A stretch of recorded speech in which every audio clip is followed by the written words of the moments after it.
Welcome to a Wednesday afternoon edition of Unexpected Points. I have Rich Hribar here from Sharp Fantasy Football Analysis. We're going to talk about this wide receiver class, some questions on tiers, some questions on 10-year-old arguments on wide receiver size, and I'm going to get back into everything and more with Rich here on Unexpected Points.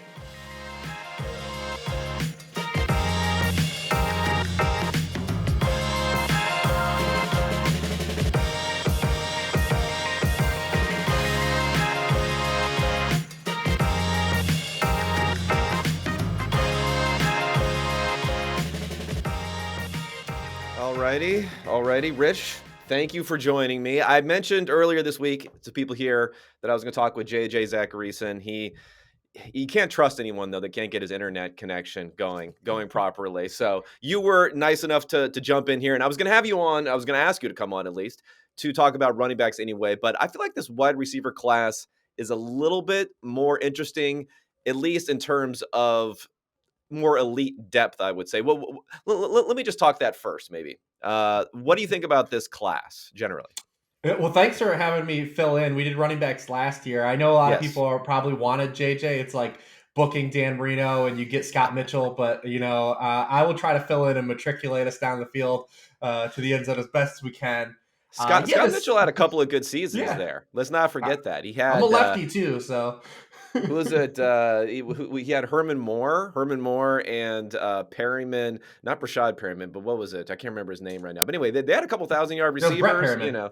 Brett Perryman, exactly. Yeah, So Wayne Fonts. Remember Wayne Fonts? The Wayne yeah, oh Fonts yeah. era. That was something. All right, go ahead.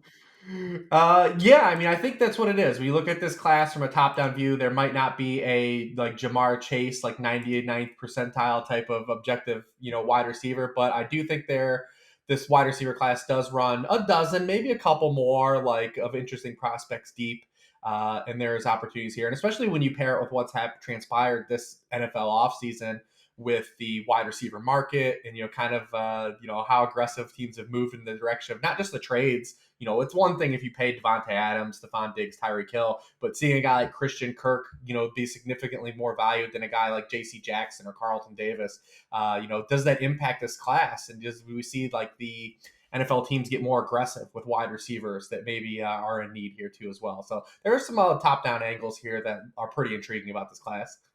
Yeah. It's interesting. You did that angle that you mentioned as far as teams getting more aggressive. There was a tweet from Daniel Jeremiah over at NFL Network at Move the Sticks, where he says when you see the cost of quarterbacks and wide receivers on the open market, it makes drafting them in the first round and gaining 5 years of control very enticing, and that if grades are close, teams are going to probably lean in that direction. Well, I mean, first of all, I'm not going after anyone here, but like this whole grade thing and like dissociation with value, it's like, yeah, that's kind of the point, right? Like you want to get valuable players earlier in the draft. So we shouldn't necessarily be surprised if teams are going to prioritize taking players who are more valuable objectively by what NFL teams are willing to pay them than players who are not as valuable, right?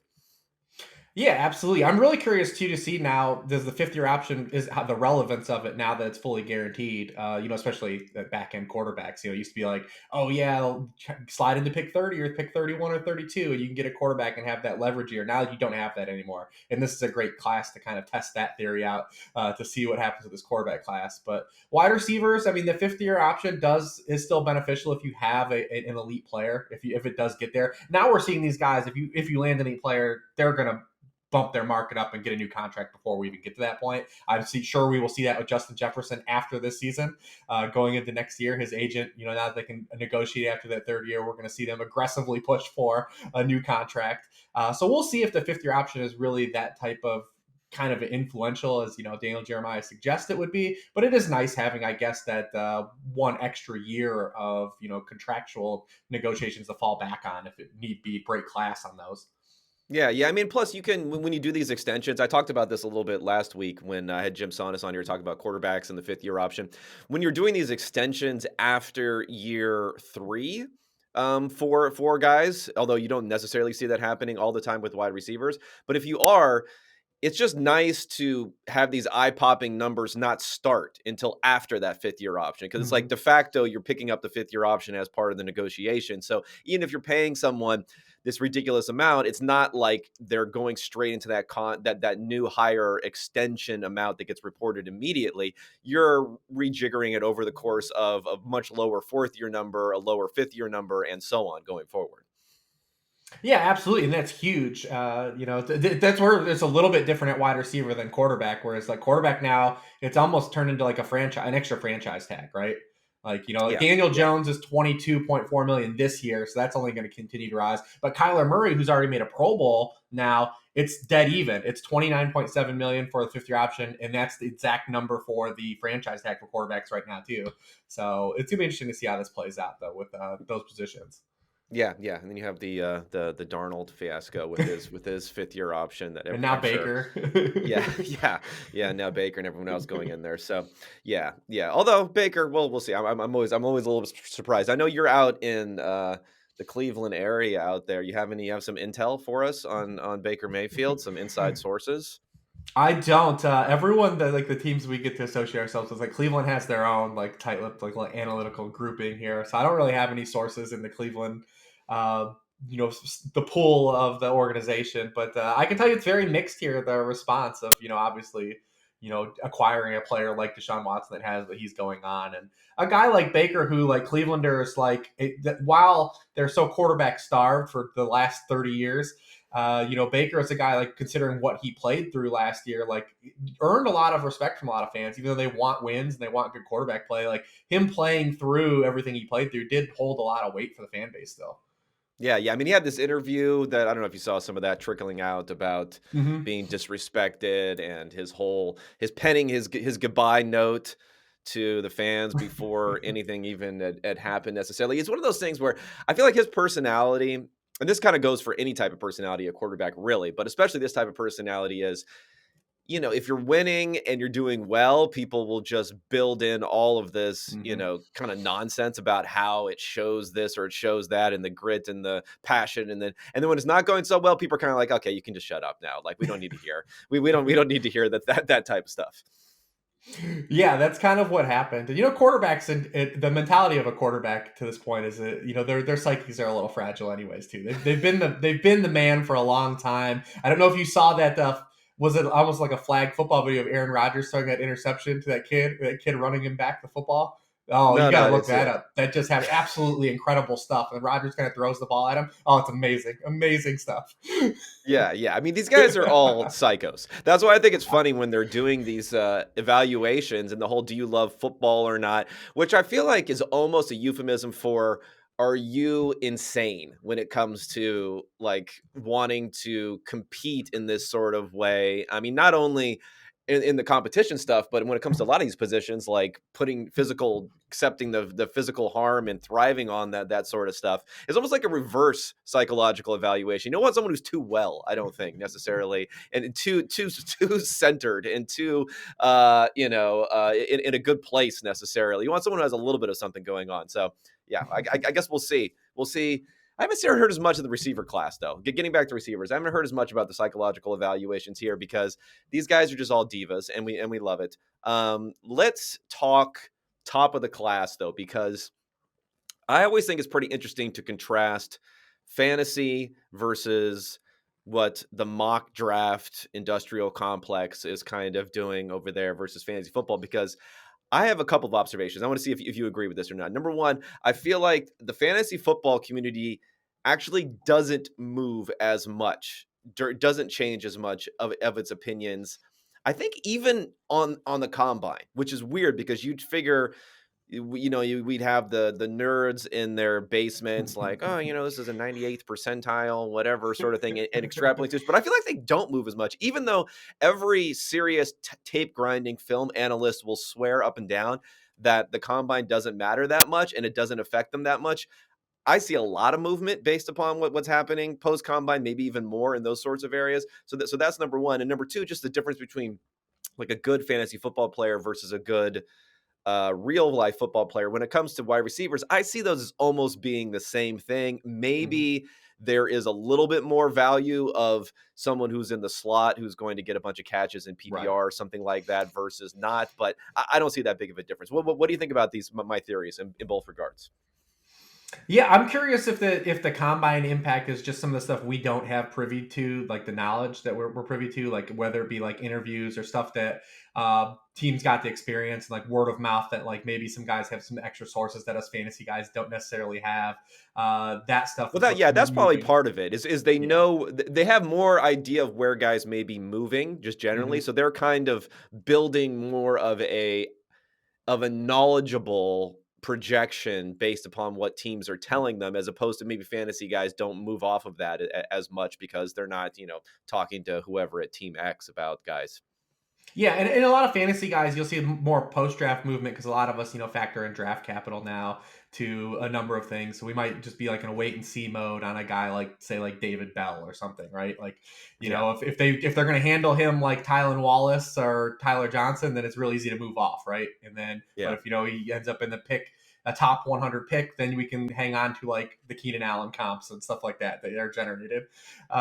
So we might wait for that a little bit, maybe not ruling the budget. I just think a lot of people have come to realize from like an analytical stance or an objective stance that the combine's actual influence is, kind of depreciated over time, right? Like it's not like the individual stuff isn't stocked as much. There are like top down things we will let us influence, like David Bell, for example. But overall, like we have seen a number of great athletes come through the ways that aren't productive, get elevated, not be good, and kind of inversely as well. So we don't really stock that. And then, yeah, I'm the same way. I think there's a lot of overlap in terms of like what a good receiver is and a good fantasy wide receiver. Really, just the only thing that matters is like that slot archetype. Do you like what is the actual worth of like Tyler Boyd's a really good NFL football player, but the kind of like how much fantasy overlap is there, and that kind of varies like that stuff. But I think you're pretty spot on. Like if you're gonna be a productive NFL receiver, you're probably gonna be a productive fantasy receiver. Yeah, yeah, yeah, and I think when it gets most hyped up, probably the differential in someone who's maybe like a field stretcher type, and they bring some kind of hidden element to opening up the game that won't necessarily show up on the stat sheet, and I think maybe that's part of it. But at the same time, if those guys won't translate, and they're not going to become a bigger target hog type of guy in the NFL. Normally, we kind of just forget about him and don't think about him that sort of way. We've seen quite a few busts of some smaller, faster guys in the second round, in particular, over the last few years. So that whatever, I'll sprinkle into the analysis if we're talking. So why don't we start talking some names, and then I can start getting some takes. And again, I like having you on here because number one, I like talking to someone who has I feel like extremely solid rational process, because I have a decently solid rational process, but I get irrationally inflamed by players who I like or don't like, or things that I think are unjustified happening, like I'm their parents or something for some of these prospects, and what's going on. So I'm glad to have you. You could talk me off of the ledge or back onto the ledge or wherever I'm going on Fair some of these enough. guys. Okay, so let's start at the top. Do you have like a clear number one guy? Do you have a clear number one, like a few guys in a tier? How are you viewing this? Yeah, I think for me, there's more of like a big four from like guys that believe like offer like ceiling tactical leverage, like you'd hit upon, like can win vertically in a number of ways, even when they don't have the football, right? Like the impact plays when they don't have the ball.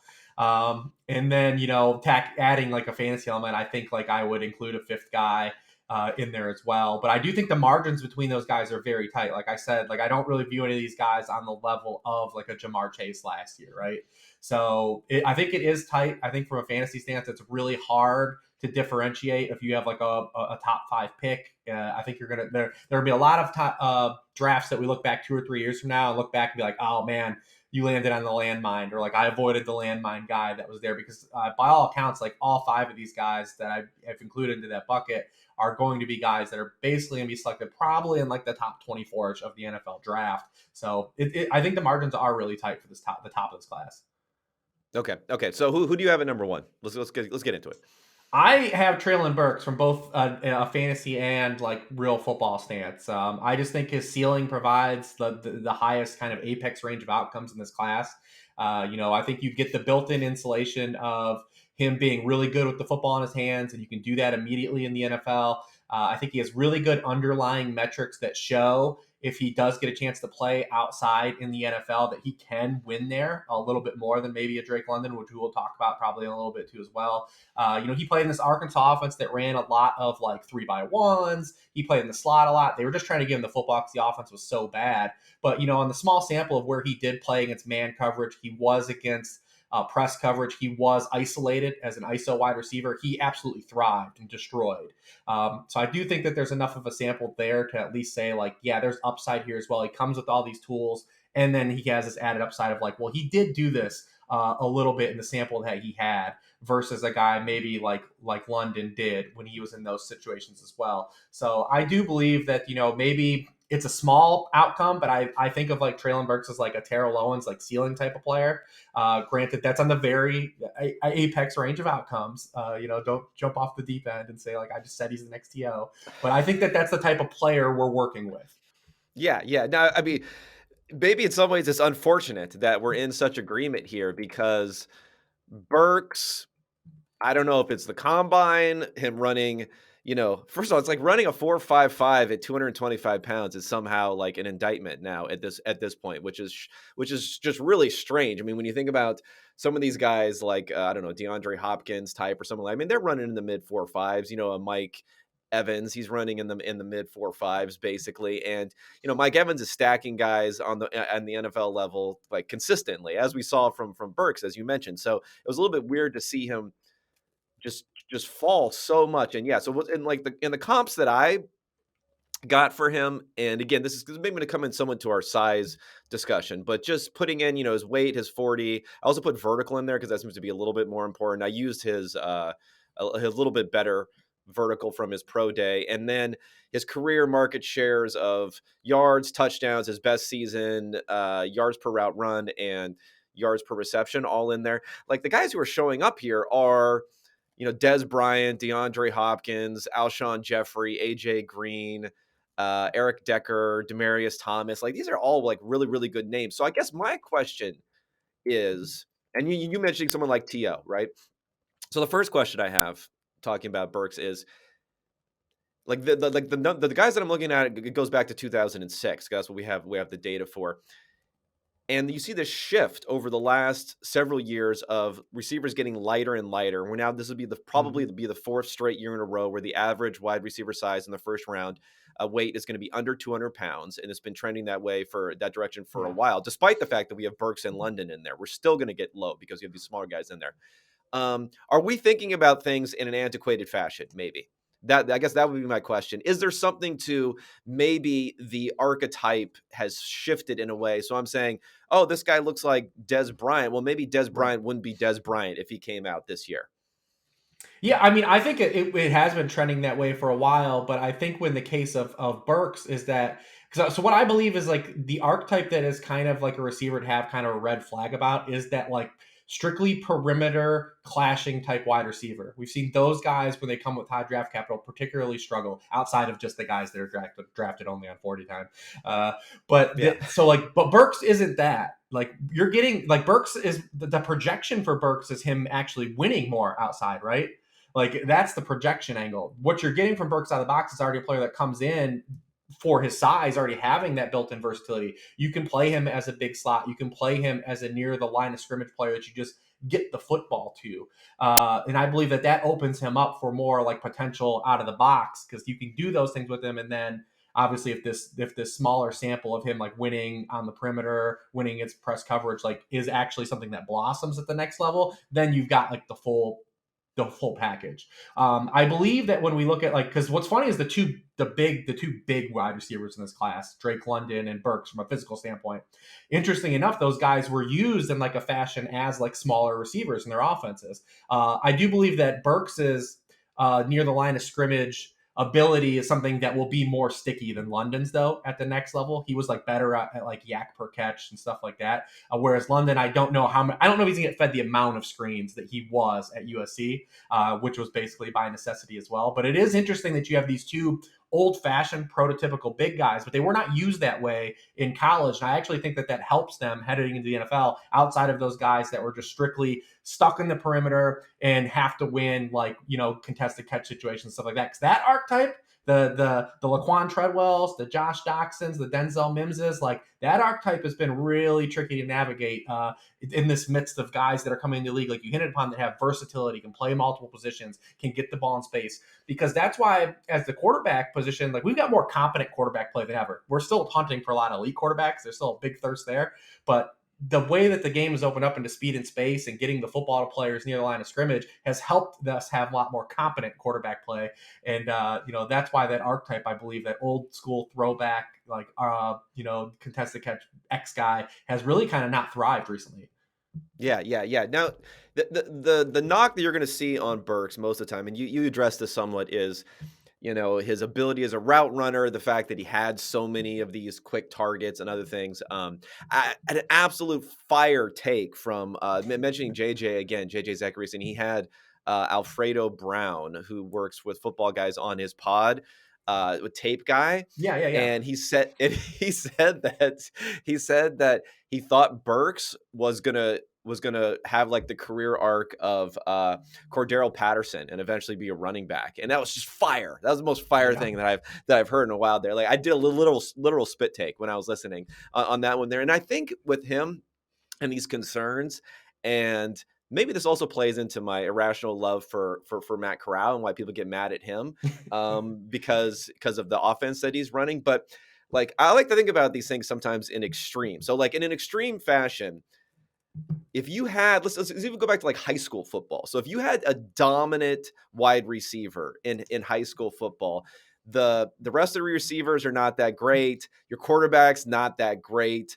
Like, what are you going to do? Are you going to put them on the outside and tell them to run routes down the field and do whatever and see the ball every now and again? Or are you just going to put them in the slot and just feed him the ball over and over again, let him work his magic, and then do basically what they did at Arkansas, which is whenever they saw something that looked like cover zero or looked like there wasn't going to be safety help, then they said, okay, go out to the outside and just run right past your guy and we'll throw it up to you. And you'll average like 7 yards a route against press coverage. Like, that just seems like a way to win football games if you have a dominant athlete. In my opinion, it's actually saying he's a better receiver than you think because they use him in this fashion. You would do that if you had someone who was so much better than everyone else.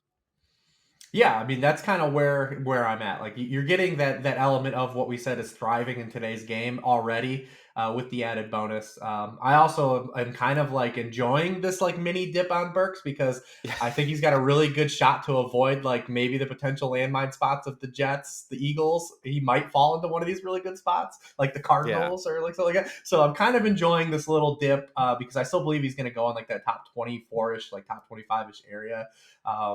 But yeah, I don't have a lot of those concerns because I don't think that those things are necessarily as important in today's game. Like, right? Like, I just don't. I think we're seeing the NFL transition to where players are getting maximized for what they do well better than any other era and penalized less for things they do poorly, right? And maybe that's more rational coaching is happening. I don't know if I really believe that or not on the inside, but we're starting to see that a lot. And I don't know what like domino officially fell. Maybe it was Lamar Jackson and the Ravens, but you're starting to see a lot of imperfect players that necessarily aren't like what you would paint as like the perfect prospect, but thriving in the NFL because of the things they do well. They do really, really well, right? And I think that's what you have with Treylon Burks. Yeah. I mean, again, going back to quarterbacks, I think it's the same thing. Like you mentioned how the floor has been raised a lot, and I think it's because of that they're importing a lot of these, cheap plays and cheap ways to gain yards that they're doing in college. And it's just like, guess what? It's not cheating. It's not cheating to do something that's easy and scores points. Like, let's score points, people. Let's do that, and not worry about doing it the right way or the wrong way or the easy way or whatever people are so concerned about here. Okay, so we're aligned on Burks. Who do you have second? I have London second, just because I think he checks too many objective boxes, but I think that when the concern of London isn't necessarily what the narrative you consistently hear, right? It's not so much that he has to win in contested catches. It's my thing is like he doesn't have any like trump cards that win in the NFL right now, and that's where like Burks is. Like he has a couple like supreme trump cards. I don't know if London's like near the line of scrimmage used as sticky as Burks. I kind of hinted on that. I'm real curious to see if that is something that stays. But Dwayne McFarland, who works at Pro Football Focus, did like one of the best articles I think of the offseason, where he kind of broke down the rookies based on like the most popular routes in the NFL, right? Like the concepts that are used in the NFL. And like Treylon Burks, like for all his inefficiencies, still had like major spades and like routes that win the NFL, in breaking routes, slants, and go routes. London in this class isn't in the top 10 at all in any of the primary routes. That's the concern for me, is like he stacked all this production, but in ways that like aren't used in the NFL. So I'm really curious to see the translation. But in terms of like size, he's the second youngest wide receiver in this class. I do think he can play some big slot as well, and you can move him around. I like his objective ceiling if he hits. I think he does carry a little bit of a lower floor than maybe a Garrett Wilson, but I do like his objective ceiling, and I do want to take guys that have like these big monster like apex outcomes in their profile, and I think he still has that. But like I said, it is tight when we get into the margins of this class. But that I do have him second. Okay, so about London's very interesting for me because it's almost like the opposite of Burks as far as time is passing. Like nothing's changed, right? All these grinders, they've been grinding He's tape done for nothing. months, right? He's done nothing, right? He hasn't done anything. I guess he has his own personal pro day coming up, which has already got pushed back once, but is going to happen in a couple of days.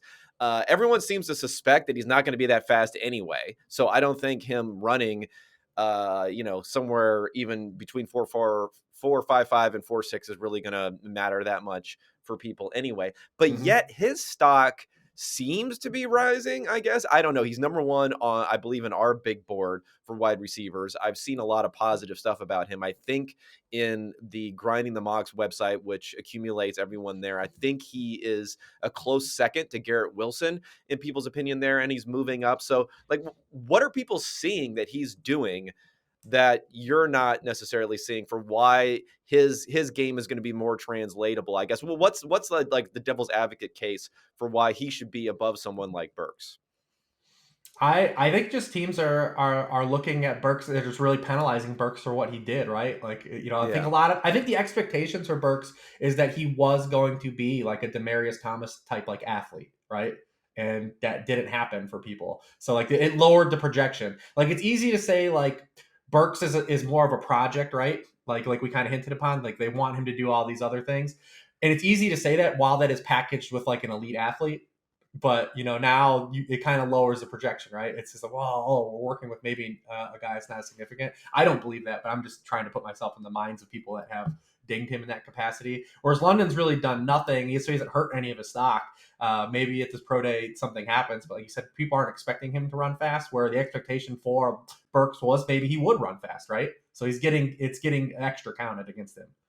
Yeah, and then okay, production wise for London, so his 2021 season was shaping up to be just absolutely incredible.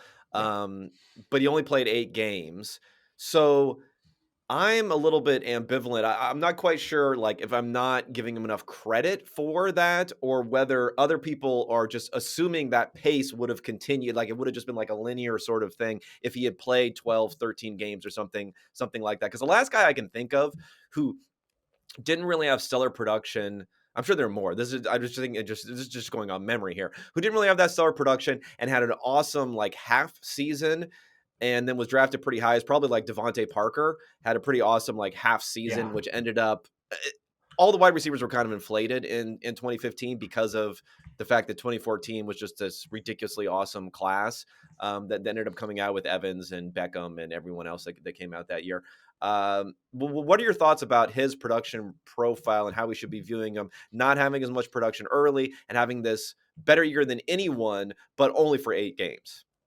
Yeah, it's tricky because he did play behind 2 NFL players that have been productive, already. So, I mean, I don't know. I don't want to say USC is going to turn into Alabama, but the tide has turned on those guys in recent years because Michael Pittman has played well and Amon-Ra, the Sun God, played well last year. So him being stuck behind those guys maybe isn't so much of a penalty. We don't know like extrapolated stats, like if he would be able to sustain what he did. But the way he was being used probably was going to give him a high floor, right? We had talked about him. 24% of his targets were screen passes, right? He was getting 3.5 screens per game. Just like those are free, right? He wasn't as good after the catch as a guy like Burks, like I said. So I do wonder how sticky that will be in the NFL if we'll see him get a bunch of screens in the NFL.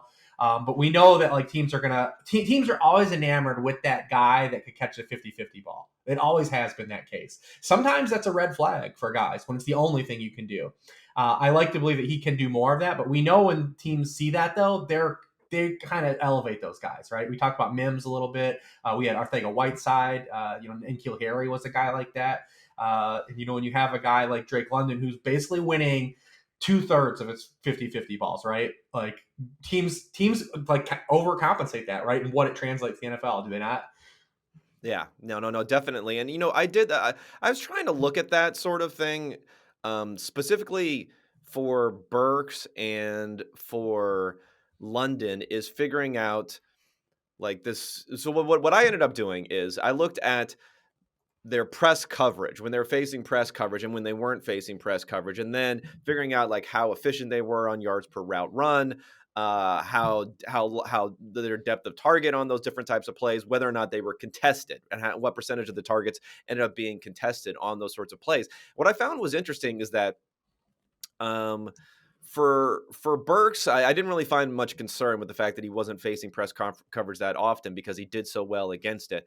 For London, what was more interesting than even against press coverage is looking against off coverage, and at least there seemed to be a little bit more signal there with maybe some worries for him, although not on the level of these other guys that you were mentioning, where like JJ Arthega-Whiteside, he just had this huge volume of contested targets even when he wasn't facing press coverage. And the same thing Yeah. to a lesser degree for Denzel Mims and for N'Keal Harry and others. But London ended up in the same cluster as those guys, but Chase Claypool was also in that cluster, but not as extreme as them. It kind of seems like you really worried sometimes when you're not even facing press man coverage and you're still Mm-hmm. relying upon contested catches. And I think that bears out in like the work that I hit upon that Dwayne DeWitt did, and definitely check that article out. Whereas you look at like the subset of routes that the NFL is throwing, and he's not top 12 in this class in any of them.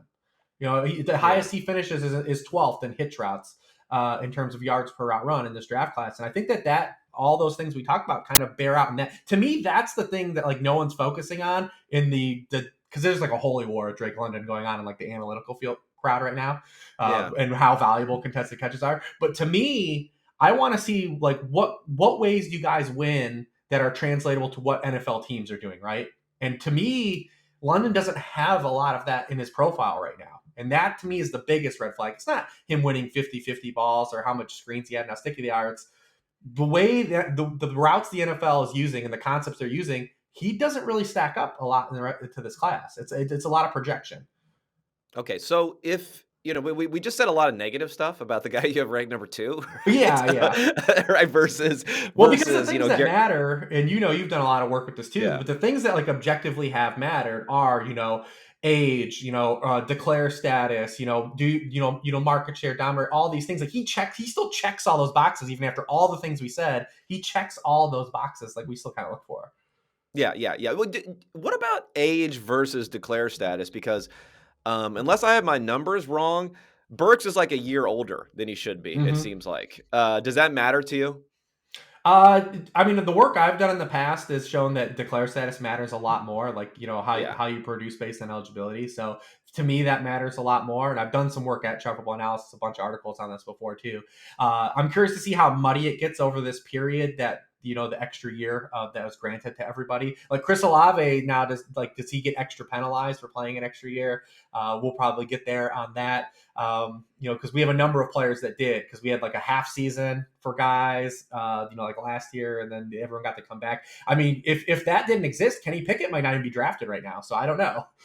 Right. Yeah. I mean, yeah, he didn't. I mean, even though it was a shortened 2020, it wasn't so hot there either. Okay, so being that there are more questions in your mind with London, so why is he above the Garrett Wilson, Jameson Williams, and Chris Olave. 100, is it just size so you can easier project them into like a big target hog sort of role, or is there something more to that? Yeah, I think when you're just talking about, me looking at it more through a fantasy lens, is that you're talking about a guy who like legitimately has like 15 touchdown season upside, like multiple seasons, right? Like I think when we get into the weeds of this rest of this class, the other guys could like pop and have high scoring touchdown seasons, but like London has like a profile where it's like, oh, this dude could have like multiple double digit like touchdown seasons in the NFL. That's kind of like the separator for me. Yeah, yeah. Okay. So are those guys? Well, I guess I'm not even sure. Maybe you have Pickens or someone else up in there too. But who's your next guy then after London? So I have Garrett Wilson 3. I will say, like, if I was an NFL team, I might be incentivized to take Garrett Wilson over the other two guys from a real football stance because he maybe has a higher floor than those guys, right? Luckily, I'm not put in that position, and I can say, oh yeah, I'm just going to draft for fantasy ceiling. But I think Garrett Wilson, checks all those boxes that we look for. Age, physical profile. He's so good after the catch. Versatility that we look for. So I could see the Y teams are like enamored with him to the degree where he basically from this entire process has been the consensus wide receiver one in like mocks and drafts. You might be able to get a little value on someone else taking a shot on like a guy like London, but basically Wilson has held that spot for the entirety of the offseason. And you playing against not against, alongside another first round player in Chris Olave and being so productive against him in terms of like man coverage and winning after the catch compared to Olave are just things that stand out. How do you think about competition? Because obviously Ohio State, you mentioned it being against another first rounder. The funny thing is, like Wilson and Olave were second and third on the team last season in their Yes. in their productions. So it's like not only you're not first, like Olave's not even second on this team, but I think everyone is assuming that who's the guy? I guess he's a Jackson Smith sophomore, and right? Jigba. Yeah, yeah. So he was a sophomore, so he couldn't, or he's 2 years in, so he couldn't come out of this draft class anyway. So people are kind of assuming he'll be a big guy. Does that give you a little bit of pause to say, like, the guy who could be the 101 in the class, like, didn't even lead his team in receiving yards? I mean, somewhat. Like I said, I'm more or less like looking for things that like are like translatable to like what the NFL is going to use, and I still think like Wilson has so much of that it doesn't really bother me that he had because he had enough production still, right? It wasn't like we were making the excuse for like a Henry Ruggs, right? Like where the production wasn't really there playing in a crowded system. Like all those guys were uber productive, so it's hard for me to like really penalize him because he still had a lot of that production. So I don't really factor in a lot, but I mean, these Ohio State guys, I mean, they're just churning out. And the system is so good for like just producing these wide receivers right now and the conference that they're in because it feels like Ohio State is still playing a different level of football than the rest of the Big Ten. And obviously they're able to recruit at a different level because basically you get to tell people like, hey, you get a chance to play in the national title game every year and elevate your draft stock. But the rest of the Big Ten just can't match the athleticism like Ohio State's routinely putting on the field. And these guys just putting up bonkers numbers. And then we're seeing that really impact the quarterbacks that they've had. And I'm real curious to see like what we do at CJ Stroud next year because the amount of raw production that the Ohio State guys are producing and the way they're doing it, pushing the ball down the field and not really doing a lot in the quick game has kind of hurt the quarterbacks coming to the NFL. So I'm going to be really curious to see like how CJ Stroud like does progressively in the quick game and how people handle him, when he gets to come out next year. Yeah, I mean, it is wild the collection of talent either at Ohio State or Alabama when it comes to these top wide receivers. Maybe this was happening more in the past, and it's just like, but it just seems to me that, like I was looking at John Mechie. I'm sure we'll talk about. Maybe we'll talk about a little bit later. And like the amount of top picks that the guy has played with through his 3 seasons there is just absolutely bonkers to think about how you're even able to get on the field. So it's a little bit surprising they continue to recruit so well, knowing that there can be a stack up. But as long as these guys keep on being first round picks, then I guess they're not really going to mind there. So who do you have next after Wilson? I have Jameson Williams, and it ties back into. I know a lot of people are going to be up in arms and say, "How can you have Jameson Williams over a guy that like he had to transfer to like Yeah. But I just think when you look at like pure ceiling, what wins in the NFL, like Jameson Williams has like that type of like spike ceiling. Like I see like his ceiling being like a perennial like 1,200 plus yard guy is gonna be like is like a stellar systematic fit. Like he's always gonna provide tactical leverage because of where he can win downfield. He was the premier like deep target in this class, but I also believe he has translatable ability to like win and underneath routes. It was just Alabama didn't need him to do a lot of that stuff. They just asked John Menchie to do a lot of that and had Jameson Williams open the field. Now he does come with the ACL injury, so like you might not get anything out of him year one. But I just think like when you look at from like tactical leverage stance and what he provides as a ceiling, I want that. I want to go and swing on that a little bit more than Olave, who I think people probably have brushed back on being at 5. Yeah, yeah. I think for Williams, yeah, he hits a lot of targets even in my numbers, kind of like excluding the fact that, like you said, the transfer and everything else that happened there. Um, he probably has one of the higher scores when I watch their Just Bombs YouTube video clips. I like I Yeah, put him I put him pretty high on that one. That's my extensive film work there. So I'll give you that. So let's talk Olave. So he's extra year, right? So so how much does that factor into things? Like I said, it typically has been a penalty. I don't know how much, like I said, during this and unique period of college football, how much I want to penalize guys for it, but it has typically been a red flag. I think the thing with Olave is just we talked about versus the other guys is like I believe you're getting a really good player with him, but I do have like some questions about like the overall like ceiling. I mean, this is a guy that really struggled against man coverage. His yards per route running against man coverage were 35th out of 40 wide receivers in this draft class that were invited to the combine. He's 36th in percent of yards that came career after the catch, and all of his yards after the catch are things where he's running like deep crossers or like he's not touched. He broke 3 tackles last year. He forced 3 missed tackles. That's 3 more than you and I. Is it be like has Zach Ertz broken a tackle account? We're gonna have to do. Have you ever seen that Twitter account? There's one for this Yes. every single time he catches a pass, it just says no because he never does. So maybe we need the same thing for Olave next season. So I don't want to say like he's just because he didn't break tackles in college he won't. Like I haven't really dug into like the level of like wide receivers, like how sticky that stuff and how correlated it is.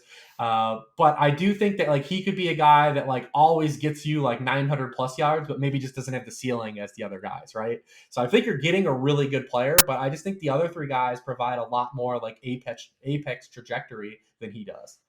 Yeah, yeah. You might get more just kind of these empty routes where you're not, you're just not getting the production, and it's useful as part of the scheme or whatever that the NFL teams are running, but it's not as good. Although I did see wide receiver guru Matt Harmon put something out today about really liking him, saying it was so you got to be definitive when you say these things, right? So it was like by far the best route runner in the class, or Yeah. undoubtedly, or something like that. So that's something to keep in mind. Also, see how far he moves up. But The to me, that's boards the here. firewall. Like I feel pretty good about those 5 players.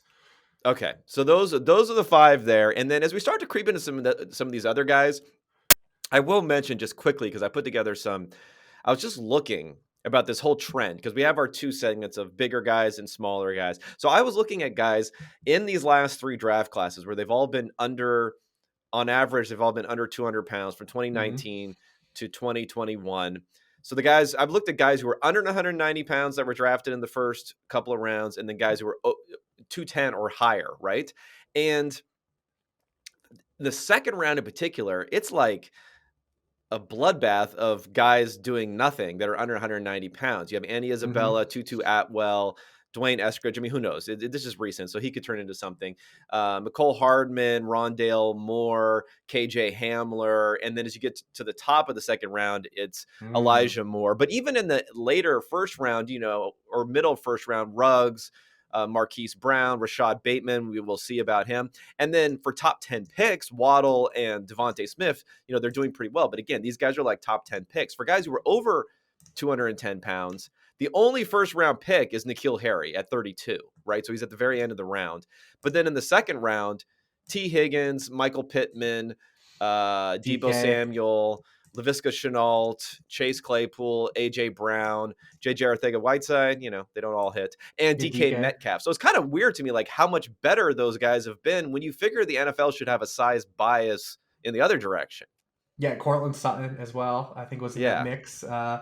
And then you have yeah. So I mean, yeah. I mean, I don't know. I to life of me still like AJ Brown. To me, I don't know how he went in the second round because he was Yeah, so because good. he He was one tested. of He was 4.43 or something like that. Like it yeah. was He good. Yeah, tested yeah, well, and he was like elite as like a big slot receiver at Ole Miss. Like he had yeah. like that versatility. I for the life of me, I just can't figure out how he went that low in that draft.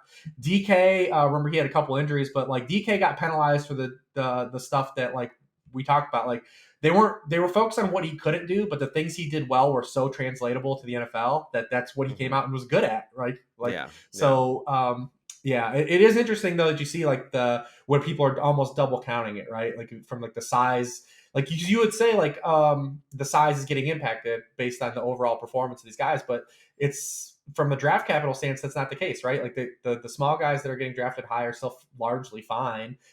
It's just that these guys that are getting pushed down have been really good hits for people. So maybe the thing where you look at like teams spending the second round capital, maybe looking at a guy like George Pickens. We don't really have a lot of guys after the big guys we talked about in this class, but Yeah, yeah, we don't. But maybe someone like Burks falls into the second round. Who knows? I guess yeah, anything anything's possible.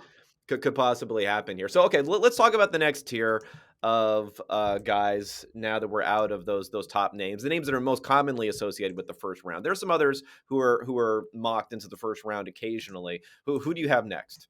Yeah, I'm real curious to see how this goes. If the NFL is aggressive on these wide receivers, like we hinted, could potentially happen for contractual leverage and just outright team need usage. Yeah. There's a lot of teams that need wide receivers in the NFL right now. So if a guy like say those top five that we went in this name, say what if those guys are all gone by like pick 22, and then we run into that gauntlet of like all of these like playoff caliber teams needing wide receivers. The Packers have two picks. The Chiefs have two picks. The Bills are not out on wide receiver. The Cardinals could use a wide receiver. The Cowboys could use a wide receiver. Does that elevate one of these guys that maybe like a front second round guy? Do they now get first round draft capital? I mean, John Dotson's typically mocked in the first round anyway, so he'd be like next. But does a George Pickens, do a Skyy Moore? Do those guys now end up going in the first round just based on product of what's left over at the end of the first round? That's going to be one of the things that I'm really going to be watching, during the Yeah, NFL draft in The April. Cowboys thing is I always think is kind of wild because remember when they drafted CeeDee Lamb, it was like a Yep. luxury sort of pick because they Yep. didn't need anyone, and now they're like this. Now they're desperate for a wide receiver, so it's funny. Yeah, I mean, that's just the fluidity of the NFL, like the position in general. Like, you can never have enough, offensive linemen, defensive backs, and wide receivers. You just can't. Yeah, Like, there's no yeah, limit. There's no limit to them. You're going to need a lot of those guys. So, and I think that's what we're going to see in this draft class, right? Because if the quarterbacks are soft and we end up only getting two, you're going to see a lot of basically like edge rushers, offensive linemen, and wide receivers get drafted. yeah, yeah. So who's your next guy? I have Pickens as the next guy. But I mean, depending what kind of capital I get, we could kind of be thrown off here. But I do think, like I said, there's a clear tier divide after those top five. And then these guys all kind of like file into another bucket of like the margins are tight, like the Pickens, the Jahan Dotsons, the Skyy Moores. And, I'm still at least going to hold a candle for David Bell until the NFL says I can't. That's we'll talk about. Okay, wait, so let's talk about Pickens for a second because Pickens is one of these guys where I'm probably a little too reactive as I am generally, as I had mentioned earlier, to what's Mhm. being said about him. Our own Sam Monson said that he was like the most underrated receiver or something like that. And I'm like, I don't know. Like people like him a lot for a guy who basically hasn't Yeah. done anything in like 3 years, right? So like I think it's logical to be skeptical at least, right? Absolutely. He's another one of those guys where a lot of his projection, he's a guy who's getting mocked into the end of the first round sometimes. A lot of his projection almost built into it is an assumption that if the injury didn't happen, he would have performed well. And I could be on board with him as a, like how much of a discount is appropriate for this for him, being that he was an early breakout. He's not like a big guy, but I think he looks Mhm. kind of more in the bigger, taller, more fits into more of that mold than like a Skyy Moore or someone else And he that plays that falls way in there. too. Yeah, yeah. So how much projection are we doing for Pickens? Is this like a risk reward type of thing with him versus the others, because that ceiling could exist even if we're wrong about the fact that he would have been productive if he wasn't injured? Yeah, I think it all comes down to where you're taking him. Like that, I think he fits like that area of like safe top like second round pick, but then you may be reaching a little bit in the first round.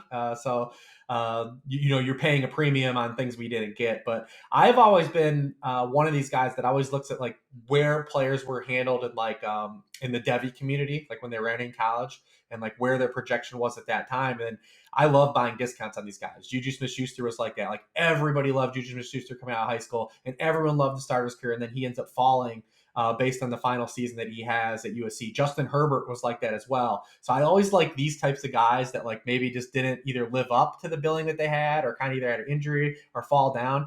Because Pickens was an elite pedigree prospect. He was a 5-star recruit. He was awesome right out of the box at like age 18. On the quarterback show you and I and Danny Kelly did with Patrick Crane, I always do look at how players perform in big spots. And like he came out as an 18-year-old and in their bowl game, like absolutely eviscerated Baylor. He won MVP of the Sugar Bowl that year. The next year he has like an injured season. He plays Cincinnati, a team that was a top defense, and he just absolutely torched them in the Peach Bowl. So I look at these things, and him having that like elite pedigree, and I tend to believe he was snake bit a little bit. And then you have the confines of the Georgia passing game last year, especially, right? When he finally did get to play. So I do believe there is some upside there. Like you said, he is one of those guys that at least is one of those 6'3" type of guys. Fits that mold of almost what we talked about, right? The second round, kind of bigger guy, a little discounted. Maybe you run into a future alpha wide receiver. Like he prototypes as a guy that can play the X position for you, whereas maybe not so much of the guys we'll talk about the rest of the way do. Okay, so okay, well, I want to contrast him to someone. I want to like contrast him to Justin Ross for a second, because like how much of the differing opinions on these guys, because Ross, again, huge recruit coming in, great Mm-hmm. early in his career, before the neck injury, before he missed the 2020 season with the neck surgery. These mocks are very questionable at best, but like when they're mocking what was going to happen in the 2021 draft, he was commonly put up there as like Jamar Chase, and then Justin Ross is going to be the second guy coming out in 2021 Mm-hmm. before he played. Now, how much of the difference between these two, who have kind of similar, Ross probably is more ongoing injury concern, who had similar career trajectories. One guy runs in the 4.4s and change, and the other guy runs runs a 4.6, and then he plummets off the face of the earth as far as anyone being interested in him. And Pickens is very high here. What do you think about that kind of contrast between these two? Is it just like the athleticism things, or do you think it's the usage stuff, or what do you think? To me, really, I mean, because they're very close, like you said, objectively being the Spider-Man meme, but Yeah, the league is kind of almost hinting to us right now that they're not into Justin Ross, and that's the biggest, and it feels the yeah, opposite, right, for Pickens. yeah, And yeah, to yeah. me, that's kind of the differentiator. Is like because I want to believe in Justin Ross, and if somehow a team does say like they'll take him, I'll be kind of back in if there's a discount. But by all intentions and purposes, right now leading the draft, it seems like he's gonna not even make the day. He's not. He's gonna make the day 3. And Yeah. then we're cooking with like a really low projectable bucket here. But if someone team wanted to take the plunge, I would kind of be willing to take the plunge with those teams. I mean, he ran into just poor offensive attachment last year at Clemson. He was 31st in this class in kind of catchable target rate. That was Sports Info Solutions data. I don't know what it shows up for you guys. I don't want to step on your Yeah, toes. well, we're gonna have to bleep that out. We're gonna bleep that out. Go ahead. But but yeah, so he did take a step back, but he still does win in a number of areas, like we talked about routes that the NFL uses. He still was productive on a number of those routes. So I still think that there is some kind of upside. Crossing routes, goes, hitches. Like he can be that type of big body and still win that way. To me, only right now, my only pause is literally because the NFL is kind of telling me they might be hands off. Yeah, I mean, maybe his medicals are like total red flag or something like that. I think that's also a possibility for him. Another guy who I kind of put in a similar bucket, I think, to Ross is like you ran a 4.6 and now you're dead to me. As you've mentioned a couple of times here, David Bell. What are we thinking about David Bell? And he's fallen a lot, and he's a little more sticky. Again, this is something, at least when I'm looking at some best ball draft data, that he's been a little stickier for fantasy players. but on a lot of mock drafts, on a lot of big boards, he's like plummeting. Yeah, and that's kind of the thing when when you test out basically as like a 12th percentile athlete. It's like people, because it's one thing to like not have good combine numbers. It's like one thing to have as bad as combine numbers. Yeah, yeah. Because I we mean, he know. comps to some okay guys, Yeah, like yeah, in my numbers to like maybe Jarvis Landry, maybe Juju Smith-Schuster, but he's yeah. just like Yep. worse at everything. You know, it's like it's hard when it's like he's just outside of the comp. It's like he's a little bit slower. He doesn't. He's he's a little less explosive. He's a little everything else. It's just worse across the board. So I don't know if I can credibly still call those guys comps, even if he is close in a lot of different categories. Yeah, and it's one of those things. When you look at David Bell, we talk about the combine. It might not matter to us big picture in terms of like predictability for the NFL, but one thing it kind of is predictable for is draft capital.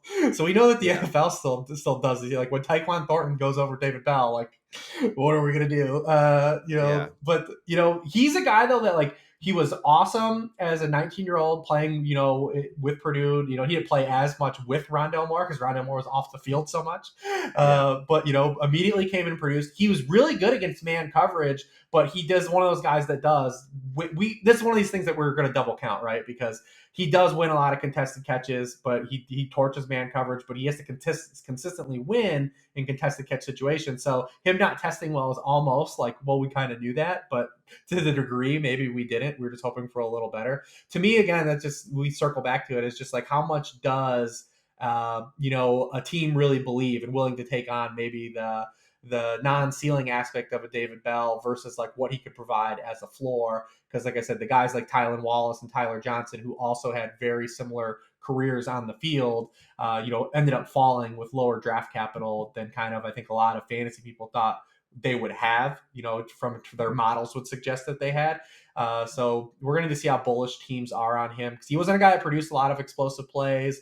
So yeah, that's kind of where we are with him. But I'm still going to hold a candle. And like you said, those positive comps, I'm going to hold those into some regard if he gets a top 100 pick. But like if he falls like the day 3, then we'll see. Yeah, it's tough. It's really tough with like, especially when you're doing these. When I'm doing a lot of these pieces on comps, like it's just tough. Like any receiver who you can't get into day 2 for their draft assumption, it's like, what's the point of even doing comps? They all stink. Because Jarvis still went in the second. Yeah, because Jarvis still went in the second. Keenan went in the third. Am I correct? The early third, I think. But no, yeah. So no, he has more mid. So yeah. So if he can go, like you said, if he can get that type of draft capital versus what we just seen in recent years from the Tyler Johnson, Tylan Wallace's, then we can start having a little more stock in the upside angle of those comps. Okay, well, what about these tiny guys? Because I don't know, like you mentioned Dodson, you meant like Calvin Austin, maybe he's somewhat interesting. I mean, he destroyed the combine, not just as far as running in the 4.3s, but then also jumping a mile in the broad. And I'm not sure if he ever did the cone at his there or not. I think he may have. But he's a kind of an interesting guy. What do you say? Khalil Shakur is another one of those guys. Yeah. It's like these little tiny guys. I don't know. Like I just can't get that excited about them. Although, again, going back to the just bombs factor, like I thought Calvin Austin looked pretty good when I was watching some highlights. He's doing stuff on the outside, but he's maybe like a KJ Hamler type who I liked a lot coming out. I just don't know if these guys are ever going to trigger into something. Like are you ever going to be able at that size? I think people forget like. Even Tyreek Hill is pretty big, actually, vis-a-vis these other guys. Like, is it just ever going to translate into something where you can rely upon them and feel comfortable saying, yeah, this is going to be my wide receiver who I can count on for 1,000 yards and 6 touchdowns, a season at least? Yeah, I mean, basically, when we get to like the wide receiver size trending for some of these 195-pound guys still being, really projectable to be good NFL players, there's still a lot to be at the 170-pound guys. Right. Yeah. I mean, you're still hoping for like a Deshaun Jackson type. And Calvin Austin for me is particularly tough because like the Memphis offense, like all they've done is put great athletes on the field and they kind of play like a brand of football that's not even real football. So it's really hard to translate those guys to the NFL, right? Because they just get these fast guys into space and let them win with athleticism. And Calvin Austin was right after that. The one thing you're probably a little more excited about him versus a guy like Tyquan Thornton, who also ran fast, is that he was a little bit better after the catch than a guy like Tyquan Thornton. But like, I'm in no man's land with a guy like Calvin Austin, because it's one thing when you tell me you have a guy like Devontae Smith who's competing for Heisman trophies and comes with elite first round draft capital, and me kind of bucking the trend and saying like, yeah, I can see bypassing some of this, him being kind of a unique player at a size versus a guy that might go day two is 175 pounds and might just be a lifter in the NFL and have just tactical leverage only, like a KJ Hamler. I was always down on KJ Hamler for that same reason. It's just like, well, how much actual production are we going to get in the NFL? And KJ Hamler was a guy that also came with special teams, pretty elite special teams, qualities as well. So it's tough. I have to kind of squint to see it a little bit with Calvin Austin, but he's a guy, as you said, like he's going to get drafted higher than maybe we would want to, right? Like if we were running an NFL team, he's going to get drafted higher. Yeah, I mean, I could see him be one of these guys who maybe, I don't know, in the late second or something like that, these teams bring him in as their whatever guy that's going to, open up the offense or is going to replace somebody else if they may need it. So I could definitely see that happening. Who are we missing? Who are we not talking about here? I know that I kind of like just like farted all over anyone that goes in day 3. But if there is a receiver that it's going to go a little bit later here, who could do something maybe people aren't talking about, like who else are we thinking about here? Yeah, I mean, on day 3, like, I imagine we'll see, like I said, the guys we didn't talk about. Like, I think Christian Watson's probably going to go like top 50, top 60-ish.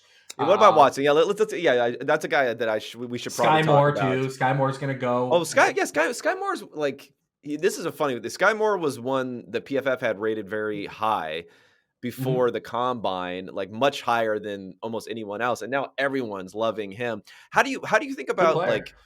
Yeah, well, how do you think about he's an early declare, right?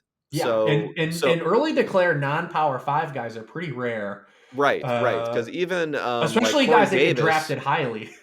Yeah, Corey Davis was not an early declare coming out of Western Michigan. No, remember Braverman came out early out of that group, out of that team, and wasn't drafted. Yeah, I always think it's funny when the guys come out early and then no one wants them. So he just is coming out early. He's got the production, got the testing. Yeah, he's an interesting guy. He's another guy who's like floating into maybe round 1 sort of range. So I think I think he's interesting. I think I like him a lot more than someone like Christian Watson. But those are probably the two guys who have jumped up the most post combine. Yeah, absolutely. I like Skyy Moore. My model likes him a lot. My only reservations from more of a fantasy stance, because that's where I'm coming from, is just like what type of player is he going to be in the NFL? Like, is he ever going to be like a high touchdown? He feels like more of a volume player in the NFL. Although because I mean, his whole like route tree and the clinic he puts on at releases at the line of scrimmage are amazing. But he's also doing it in the MAC, and we saw like Dwayne Eskridge like just eviscerate dudes like a year ago as well. Although we knew he was pretty raw. I don't want to compare so much him and Dwayne Eskridge in terms of players, because one is a polished wide receiver and one was just an athlete. But it's also Eskridge was also like 25 years old, but but we also just don't have a huge sample of like Skyy Moore also just like facing elite competition. It just doesn't exist where he played. This dude last year, he had 433 yards on slants alone. 200 more yards than the next closest receiver, and 189 more than the next receiver in this class. Like, he just torched dudes on slants. Like, just really, that's like all he had to do. So I'm curious to see. He gets comped to like Golden Tate a lot. I think of him as like a Tyler Boyd-ish type player. He's good with the ball too. And I just, is there a cap on his fantasy ceiling in that regard? But I think he's a really sound player. I think he's a really good bet in terms of like floor plus upside. And that's why he's getting kind of that projected draft capital now. And if he does get that projected draft capital, it puts him in like really good company in terms of early declare, non-power 5 guys. Yeah, people love like releases and to share. It's like they do. Like shareable content and other stuff. Like, it's almost fetishized a little bit too much for my taste. But yeah, he's definitely got that whole thing going on. Let's talk about Christian Watson. Let's talk about Christian Watson now, because he's like going to, I don't know where he's going to go. He's another guy where people are talking about him. People like just the 6'4"-ness of him. I have a feeling. Obviously the speed. He's an older dude. I think he's 23. He's going to be. He'll be a 23-year-old rookie. Yeah, 23-year-old rookie. What's your deal with him? I've heard like there's definitely a people who are very, very much out on him after some of the film watching people on him. And I think the metrics don't look great because of the age Mhm. and the lack of early career production. Yeah, I mean, though, you would like a lot more early career production, especially from an FCS guy. We had joked about, yeah, not even joked about, just talked about Skyy Moore and him being in a very low bucket of early declare non-power five guys. You never get early declare FCS guys, really. Like Adam Shaheen was like the most recent dude, like from Ashland, that was an early Yeah. declare. Like you just don't see it. So I don't really like him being a non-early declare. Isn't carry as much weight as like other guys, just because like when you look at non-early declares that hit it, typically is the John Browns, the Cooper Kupps, right? They can't, they're not really eligible to declare early. They're not rewarded that opportunity. And North Dakota State, they didn't even play in 2020, the pandemic year, right? Like they played in like the spring because they scheduled one game for Trey Lance to play, and then they played like in the spring. So it's kind of like a weird kind of thing that happened to him as well. But the NFL is not going to be able to help themselves, right? We talked about maybe not size mattering, but if you're 6'4" and you run really fast, NFL's gonna look at you. The NFL's gonna look at Yeah. you. There's no way Yeah. they won't. Yeah. So he was a guy that had, a lot of vertical stuff. I think when you watch him, and I'm not a scout, but like I do watch these guys too. I'm just not doing the Just Bomb videos. He's just very rigid, right? Like he just doesn't like. He's a guy that he takes a lot of projection in terms of like being able to get open outside of using athleticism. That's the projection, right? Because he can run by a lot of guys in FCS, and he was a big riser though. I think at the Senior Bowl, the guys liked him there, so that helped his cause a little bit. But really, he's 6'4" and runs really fast. That's all. Like that's all that matters. So that's all that matters Yeah, to the yeah. NFL. I mean, I think he's got, he's got a chance of success and maybe big success, but he's just one of those guys where he's almost automatically going to be put in a bucket for me that Mm-hmm. someone else is going to be willing Yes, go to higher. Yeah, yeah, to yeah. go Go higher higher. than I am. And it's just like, so I don't really need to like think about it too hard because it's just never really going to come up. It's never Yes. really going to, they're really going to be in that position. I don't think at least, to get him somewhere. So that's why I'll probably end up fading him. But I mean, hell, if he ends up going at the end of the first round in the NFL draft, people are going to go absolutely nuts as far as over drafting him. And then it'll be like, just completely off of the charts for how I might even think about him. All right, have we missed anyone else here that you wanna highlight? I mean, not necessarily highlight, but I mean, there are a couple players I think that are interesting. I think Jalen Tolbert's pretty interesting from South Alabama. He's definitely interesting. Well, let's talk about him a little bit because he's high on my just bombs scale, and he did pretty well. Like he's really high actually when I watch him, and I've seen some people. Of course, I would totally fade these narratives if they don't fit in with what I was kind of seeing when I was watching him. But some people are saying he kind of had this late change to his game. He brought his game to a whole new level. South Alabama, really old, doesn't have the early career production, but he seemed to have a type of game that was like in the extreme production I'm interested in, even if it was an early career. He hit a very, very high marks as far as the like how high he was in his best year in his final season. Yeah, I mean, you look at last year. I mean, he had 55% of his team receiving yards. He Yeah. had 33% of his team's yards from scrimmage. Period. That was the highest. Both of those were the highest in this draft class. And he was, he had 36% of the team receiving touchdowns. Think about this: South Alabama averaged 10.9 yards per play throwing to him and just 5.9 yards per play throwing to anyone else in the offense. Like Yeah. absolutely crazy. To me, he reminds me a lot of Gabriel Davis coming out of UCF, a guy that like has a way, like he can win outside right now in the NFL. I know that. It's just what is the rest of his game going to look like? But does he also get drafted by the Buffalo Bills and like a good quarterback? Can he be Gabriel Davis is another question.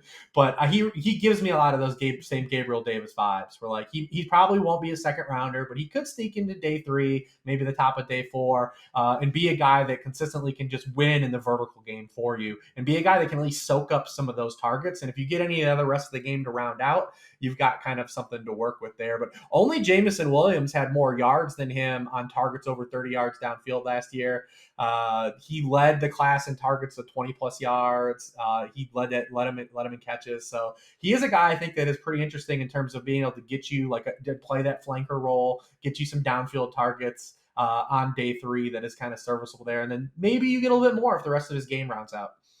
I think he might go day 2. It's possible. I mean, he has the small school disadvantage, but we'll end up seeing there. Well, another guy actually, now that I'm looking at some of the rankings in the mock draft, I guess Alec Pierce is maybe a guy to talk about.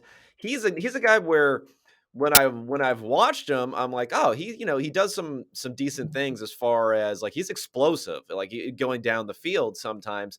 But then you just look at the stat sheet and it's just like, what the hell, man? He's like, it's empty. It's just like, why isn't there more here? There's no meat to sink into when you're looking at his production beyond, like, his highlights are much, much better than his production, basically. Yeah, and his highlights are good because all he's doing is making contested catches. When people talk about Drake London, I feel like they're actually really talking about Alec Pierce. Yeah. He reminds me a lot of Chris Conley when he came out of Georgia, like a guy that really didn't have a lot of production, but then was like at the combine, like went nuts. Stuff got kind of elevated. He had the size profile, but when you look Right. at him, like all he did was run go routes. He had the highest rate of go routes in this class, and then when you pair that, he had the highest rate of contested targets in this class as well. So, like, can he get open on other routes? Is like what you're working with, and you like the athleticism on paper, but he feels like the one guy like we would elevate for the wrong reasons in this class, and he probably will be because he's 6'3" and 210 pounds, and he was basically the RIS score or whatever you use is off the charts. But he gives me very Chris Conley type vibes. Yeah. I'm not too excited about him. Wendell Robinson was a guy some people were interested in, who is now again Well, falling off the everyone's face trying of to the make a earth. Debo Samuel, so Yeah, he's fallen off the face of the earth. And like you know what I think killed him in a way? It was, first of all, it's weird to see measurements kill somebody when it's like his arms are so short. It's like, dude, could you yeah. like, are we really that surprised he doesn't weigh that much? It's like, we kind of knew that. What I really think killed him too is that his like unofficial 40 time was in the 4.5s. And then but his official 40 time is actually in the 4.4s. But I feel like that impression never got out of people's minds. Like, he was just dead to me for a lot of people. A lot of people are like dead to me the minute they saw that number come up after the poor measurements. You think there's any hope for a guy with a like, an ant-like catch radius basically in the NFL? I mean, I would never say never, especially with where the NFL is trending. But I mean, these guys typically just aren't. This is not the archetype of receiver like I really have any interest in. Yeah. I mean, he's small. You talked about the catch radius. I mean, 9-inch hands, sub 28-inch arms. Strictly manufactured touch player. Basically, he has the Right. highest Big rate big of production, big career production, but yeah. manufactured. Yeah. Yeah, I mean, he has the highest rate of targets in this class, below 10 yards. And the level of athlete isn't just necessarily to the levels of like a Rondale Moore, right? Who I Yeah. also was not into for the same reason. Like, this archetype receiver is just not me. It's for some people. I can tell you what, maybe it's just a blind spot for me, but like, and maybe a bias that I need to get over eventually as the NFL transitions. But like this type of player, you're never really going to sway me into. This is like you said for Christian Watson. Someone's always going to like this player more than you. It's always these guys for me. Like someone always is going to like these guys more than I do. Oh yeah. So someone always talks I mean, I guess you could say Tyreek Hill was this type of kind of gimmicky gadget, well, Well, like he a was slash fast. type of player. Yeah, no, yeah, obviously he was fast. No doubt. But I'm just saying, we talk about Rondale Moore maybe as like a that sort of guy. Like, he Yeah, was one of yeah, these, like, it was kind of like bullshit. Like, I don't know what sort of how they're getting this production sort of thing, and that was obviously a massive hit. But he's just other level sort of athlete. It's actually even funny with even Tyreek Hill, because I was watching something on who it was. I can't remember who it was, but they're talking about being a body catcher and this, that, like, Tyreek Hill's not that great at actually catching the ball with his hands. If you watch him play, he does body catch it and stuff like that, but he's just so ridiculously fast that he's able to make up for it in all those sorts of ways. So I think generally betting on these super athletes is that are like a slash type of player between running back and wide receiver and catch a bunch of screens and do other stuff is not a great way to go. All right, I think that's basically it. Yeah, Unless that's you a have lot any of other names names, you want to man. Yeah, bring we up. ran through a lot of guys. I mean, I don't know who else we got. I mean, I think we'll see the NFL like some players like Bo Melton maybe a little bit more, who's stuck in just like a terrible Yeah. Rutgers off. I'm very curious where the two Rutgers guys, where they're regarded in the NFL, him and Isaiah Pacheco, who looks like he could be a little bit more than what we saw in college too. That Rutgers team was so bad. I cannot emphasize how bad that team was in terms of quarterback play and offensive line. to give these guys a little bit more upside. And Bo Melton was another guy that ran fast. My only concern with him too is just like, what does he project to do in the NFL? He's a little bit smaller than a guy like Khalil Shakir. He ran faster, but also 189 pounds. How much does he win outside? Does he ever score a lot of touchdowns? Those types of things. But I do think that he will get drafted a lot better than like his objective profile suggests, because man, that Rutgers team was so horrible. They were so bad. Yeah. Okay. Yeah, I mean, what is he? He's in the 180s or something, right? He's not he was 189, so he's not a shrimp. Right. That's good enough. 189 is good enough. Yeah. It'll be interesting. Well, I'm excited about the NFL draft here and what these guys will be doing as rookies. I'm glad to have this Treylon Burks insanity going on. Yeah, he's 5th now on the mock draft board behind all these other guys. But it could be good for him. Yeah, could be good for him, and it'll be interesting. I'll have my guy to. I mean, if he goes to the Packers, if he goes in any of that run of the Packers, the Cardinals, Cowboys, like in that run, like. Cardinals, though, do you really like the Cardinals? I don't know. I mean, DeAndre Hopkins is still there. I do, because you look at how much they were. They were 5th in the NFL in usage of 3 or more wide receivers, and 1st in usage of 4 or more wide receivers. And they lost Christian Kirk, they lost AJ Green, their 2 top target earners. Obviously, DeAndre Hopkins missed 7 games, but it's just Rondale Moore. It's the depth chart has been purged this offseason. It's just a bunch of vagabonds like Andy Isabella and Antoine Wesley, and so the opportunity for Arizona is there. Andy Isabella is he's open. They're open to an Andy Isabella trade out there. I bet they are. If anyone has a conditional 7th out there, if anyone has a conditional 7th they want to part with, you could have Andy Isabella. Yeah, the Packers would be. My only like fear with anyone going to the Packers is like you get in week 1 and you drop a couple passes, then Aaron Rodgers is like, okay, you're dead to me for the season, so come back next year, and maybe I'll throw you the ball. Yeah, you got to look up I'm going to send you the Aaron Rodgers football video that we talked about. That's what you don't want to have happen. Yeah, you don't cross Aaron Rodgers. He can just crush someone's confidence and soul. Like, I thought Devontae Adams was toast after his rookie season, where he was awful as a rookie, but then he ended up coming back. So, but yeah, man, I'd love to see him there though. If they could move him around and stuff and just kind of use him in a similar sort of way. Oh man, that'd be incredible. Anyway, all right, Rich, at Lord Reeves on Twitter. You have all your information over at Sharp. Was it Sharp Fantasy? SharpFootballAnalysis.com. No offseason paywall on anything, so you can check out all the stuff. Yeah, so check out all the stuff there. How's Warren doing? How's Warren's mustache doing? Oh, it's still strong. It's still an elite PGA. Do you feel obligated to also go mustache and maybe just make it like I can't compete with that. So it's like an intimidation factor. Do you ever think maybe he wants to shave it sometimes but he can't? No, he can't. No, it's too late. Now. Yeah, it's like I can't change my AVI on Twitter at this point. Like right. You can't do it. The Roto Reeves. You can't go Roto Reeves. Also. Warren looks like he's bowled a few 300 games in his life, right? Like at that mustache. He's bold. He's knocked some. It looks like it's been lots of places. It looks like it could have stories to tell. As a mustache that has stories to tell for sure. So yeah, check out everything Rich does. I love to confirm, kind of sort my own opinions on there. Definitely one of the people in the industry who respect his opinion probably more than my own, since my opinion is all over the place. But go check everything out there. Otherwise, I'll be coming back next week. Talk running backs. I talked to JJ about coming on next week. I'm not sure if he can. Maybe we'll have someone else on, or we'll talk to him more in the future. But thank you so much, my friend, for joining me. And I'll be talking to everyone out there next week.